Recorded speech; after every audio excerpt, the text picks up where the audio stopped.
praising Vice President J.D. Vance for visiting England earlier this month. When you get a gift, take the gift, even a vacation. People, Florida resorts are hurting.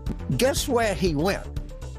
To a place called Oxfordshire in England, which is a tony wealthy place that rich Londoners go to.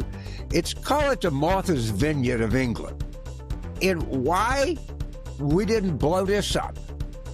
Now, while the vice president was in England, he was still working, meeting with several officials like the British foreign minister. His office has not yet responded to Carville's rant. James Carville also said that his advice, Todd, to the Democratic Party is to use J.D. Vance and just kick the bleep out of him every chance you get. I think we've seen enough Sunday show appearances from the vice president to realize he's really good in that situation. So I'm not sure that this is the best advice from James Carville. It just shows how those on the left completely miss the main takeaway of a story, which was the visit to England was to create the UK-US trade pact and basically solidify our relationship with one of our closest allies, if not our closest ally.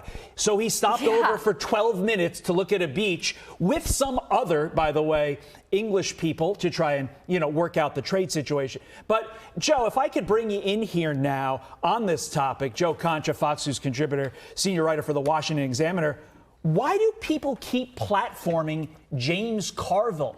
Why do we care what this guy who hasn't had a win since the Clinton administration has to say?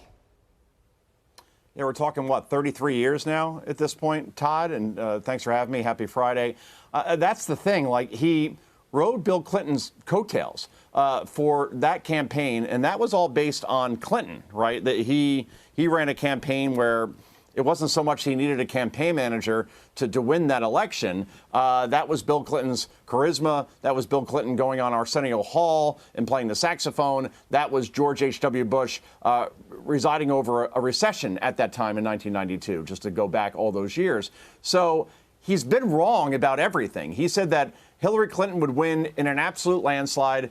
He said that Kamala Harris would beat Donald Trump. I could go through all the things that James Carville has gotten wrong over the years. But at this point, he's only on because he says things, I guess, in that Louisiana Cajun accent that right. usually is provocative. And therefore, that's what makes him interesting, I suppose. But look at his record. The guy's always wrong. Yeah, no, Joe, you bring up a good point. It may be the delivery. I mean, he says things confidently. He's colorful and clever with his words. But when it comes to advice, saying that J.D. Vance should be the punching bag when he is like an expert debater, I don't think that could be the right move for Democrats as they suffer a 2 million voter registration loss in the party in a 4-year period. We also want to ask you about this quickly, Joe. A Florida teacher has been suspended after nominating a conservative student as most likely to become a dictator. And the student's mom spoke to Laura Ingraham last night. Listen to this.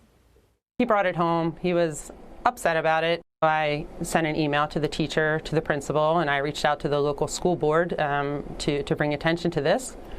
And I received a very hollow apology from the teacher. There was also the incidents when she introduced the topic on World War II, and she said there's always some student who empathizes with Hitler. Another student retorted, "Oh, that will be my son." The teacher endorsed it. This is political, Joe, and this is also a teacher tearing a student down. Yeah, I mean, I hear suspension, and that sounds like she'll probably come back. No, fire. You don't work here anymore. You cannot go after a teenager like that, calling him most likely to be a dictator. I'm sorry. I mean, I'm so happy with my school system here where I live in New Jersey. We don't deal with stuff like that. But unfortunately, this is a thing throughout other school districts in the country, public schools. I'm sorry, this person needs to be set as an example where you do not insult a student like that because you disagree with his point of view. I'm sorry, suspension's not good enough. Firing is more like it. This was a history teacher, no less. And the mother went on to say that this teacher, history teacher, allowed students to call her son a Nazi file because of his interest in World War II and his participation in ROTC. It's wrong. Joe Concha, you're right. Thanks for joining us. Go out there. Have a great weekend, everybody.